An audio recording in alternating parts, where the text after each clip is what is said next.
Today we'll be making an amazing mushroom soup. First off, I'm adding some olive oil and butter to my pot here and I'm heating it up. And now I'll transfer the pearl onions and garlic. Some fresh oregano.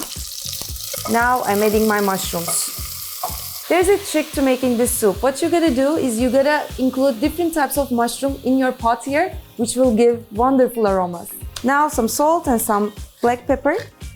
Now I'm adding a little bit of red pepper flakes, 1 bay leaf, and beef stock.